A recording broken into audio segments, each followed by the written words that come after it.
Bonjour et bienvenue dans cette vidéo. Aujourd'hui, j'aimerais vous parler d'un sujet dont on parle encore trop peu lorsque l'on aborde la gestion du stress, c'est l'alimentation. Quand on est stressé, fatigué, débordé par le travail, la famille, la responsabilité, on pense souvent que la solution va être uniquement mentale. Comme par exemple se relaxer, méditer, prendre un petit peu de temps pour soi.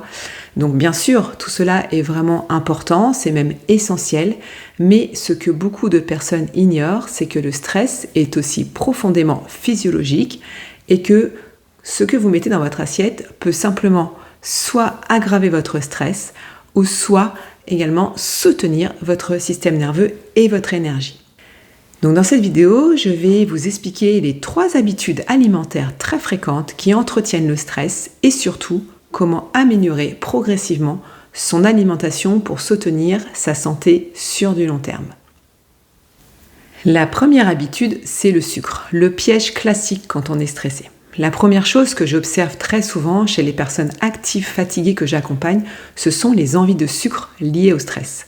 Et ce n'est pas une question de volonté, on parle de compulsion émotionnelle.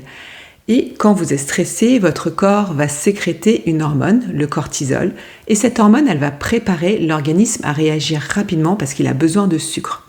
Et cette hormone va notamment influencer donc la glycémie, c'est-à-dire le taux de sucre dans le sang. Donc résultat, quand on est stressé, on ressent une envie de sucre, mais qui se traduit par une envie de chocolat, une envie de biscuits, une envie de pâtisserie. Et souvent, le sucre appelle le sucre. Donc, on a des grignotages qui sont vraiment permanents, réguliers. Et le problème, c'est que ces aliments, ils vont provoquer un pic de sucre dans le sang qu'on a besoin pour subvenir au stress. Mais ça va être suivi d'une chute rapide d'énergie. Et cette chute va entraîner de la fatigue, de l'irritabilité, de la difficulté de concentration. Elle va également entraîner de nouvelles envies de sucre. C'est un cercle vicieux qui va s'installer. On va vraiment rentrer dans ce cercle vicieux du stress qui va demander du sucre, une chute rapide d'énergie, de la fatigue et de nouveau des envies de sucre avec un nouveau stress. C'est pourquoi l'un des premiers leviers pour soutenir son système nerveux, c'est de stabiliser sa glycémie. Alors cela ne veut pas dire supprimer complètement le sucre, mais il y a une approche qui est plutôt d'éviter les sucres rapides isolés. On va associer plutôt des glucides, des protéines, des bons gras ensemble. On va essayer d'éviter les grignotages qui reviennent en permanence. On va essayer d'équilibrer la glycémie parce que quand la glycémie elle devient plus stable, l'énergie elle aussi devient beaucoup plus stable. La deuxième habitude qui entretient le stress et qui est très fréquente aujourd'hui, c'est la vitesse de notre mastication. Dans nos vies modernes, les repas sont souvent rapides, ils sont souvent pris devant un écran et on ne prend pas le temps de prendre conscience de ce que l'on mange. On avale en quelques minutes. Mais la digestion, elle va commencer vraiment au niveau de la mastication dans la bouche. La mastication joue un rôle essentiel pour plusieurs raisons que je vais vous expliquer. D'abord, la mastication va préparer les aliments pour la digestion. Quand on mastique bien, on active les enzymes digestives qui commencent déjà à travailler. Et l'organisme va pouvoir assimiler beaucoup plus facilement les nutriments. Mais il y a aussi vraiment un aspect très intéressant, c'est que la mastication, elle va envoyer un signal au système nerveux qui dit « je peux ralentir ». Elle va activer le système nerveux parasympathique, donc celui du repos, de la relaxation, de la récupération et également de la digestion. Et à l'inverse, lorsque l'on mange vraiment trop vite, on va laisser le corps, le système nerveux, en mode alerte, en mode trop vite, en mode stress. Donc là, la digestion ne peut pas se faire aussi facilement. Elle va se faire un peu plus difficilement, on va avoir une mauvaise mastication, une mauvaise digestion. Donc là, ça devient vraiment compliqué et il va falloir prendre de nouvelles habitudes de mastication pour vraiment assimiler mieux l'alimentation, les nutriments et puis avoir une digestion beaucoup plus efficace. Et également, l'organisme il va se fatiguer davantage. Donc ça crée une fatigue supplémentaire quand on mange très vite.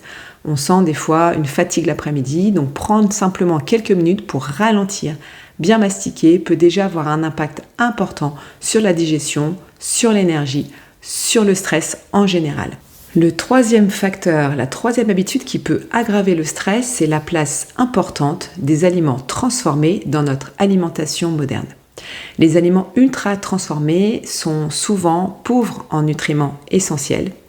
Ils sont riches en sucre et en plus, ils sont riches en additifs et puis en plus, ils sont pauvres en fibres. Donc cette alimentation ultra transformée, de plus en plus présente dans notre alimentation, va être défavorable pour notre système nerveux. Parce que notre système nerveux, il a besoin de nombreux nutriments pour fonctionner correctement. Par exemple, le magnésium qui va jouer un rôle clé dans la gestion du stress, les vitamines du groupe B qui participent à la production d'énergie et au bon fonctionnement du cerveau, et les bons acides gras qui sont essentiels pour les membranes de nos cellules nerveuses. Mais lorsque l'alimentation est pauvre en ces nutriments, le système nerveux devient beaucoup plus sensible au stress. Et c'est là que certaines personnes peuvent ressentir donc de la fatigue chronique, de l'irritabilité, il peut y avoir une baisse de motivation, une baisse de concentration et un stress beaucoup plus difficile à gérer parce que le corps, lui, est en stress parce qu'il manque des nutriments. Donc ici, il peut être intéressant de revoir les aliments que l'on consomme et d'adopter une alimentation qui soit plus favorable, qui soit beaucoup moins transformée, beaucoup plus équilibrée pour permettre vraiment d'apporter ce qu'il faut à votre corps. Améliorer son alimentation pour une santé durable, ici l'objectif n'est pas de chercher la perfection. L'idée c'est plutôt d'améliorer, d'ajuster progressivement son alimentation pour soutenir sa santé sur le long terme.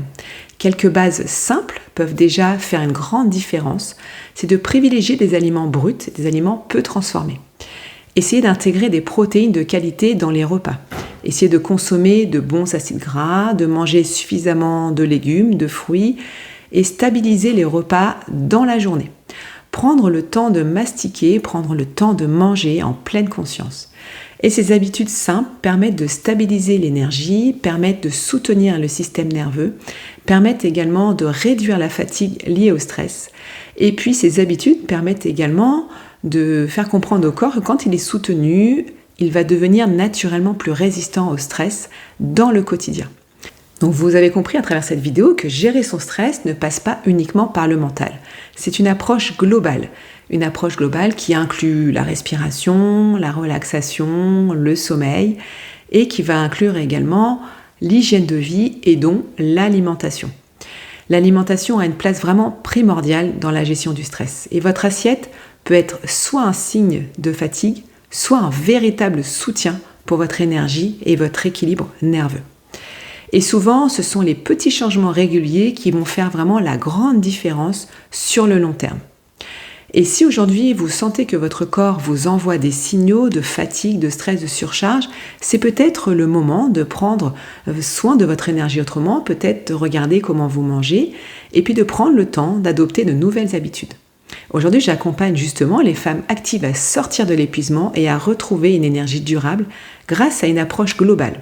Ma méthode est complète, j'intègre la sophrologie, la respiration, l'hygiène de vie, la naturopathie et l'alimentation dans mon accompagnement.